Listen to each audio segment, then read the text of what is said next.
আসসালামু আলাইকুম। আপনারা লক্ষ্য করছেন কিনা জানি না, সৃষ্টিকর্তার কি নিয়ামত দেখুন।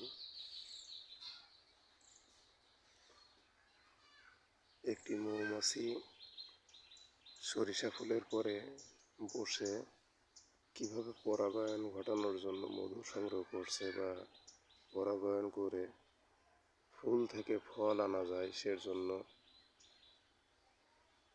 আপনারা লক্ষ্য করছেন কিনা দেখেন। এটা এটা সেই মৌমাছি যেটা পরাগায়নের জন্য এই ফুলে এক ফুল থেকে আর এক ফুল এরকম দেখেন, এক ফুল থেকে আর এক ফুলের পরে যাচ্ছে এবং পরাগায়ন ঘটানোর জন্য সৃষ্টিকর্তা সূরা নেহালের ভিতরে মৌমাছির বর্ণনা করছেন এবং সেই মৌমাছি দেখেন এই জায়গায় পরাগায়ন ঘটানোর জন্য এক ফুল থেকে অন্য ফুল, এক ফুল থেকে অন্য ফুলে যে বারবার বসছে এবং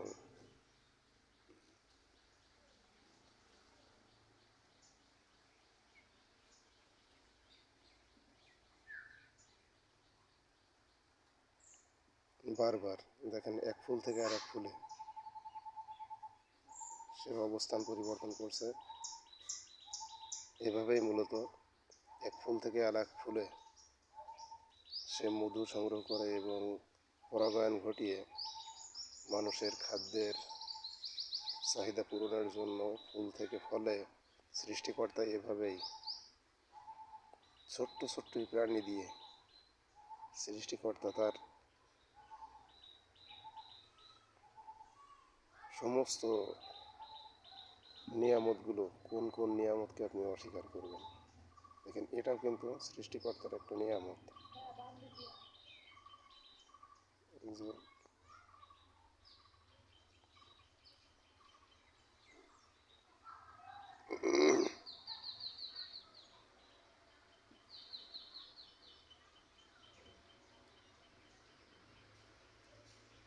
একটা ফুল থেকে আর একটা ফুলে এভাবেই একের পর এক সেই স্থান পরিবর্তন করছে এবং মধু সংগ্রহ করছে, পাশাপাশি পরাগায়ন ঘটাচ্ছে।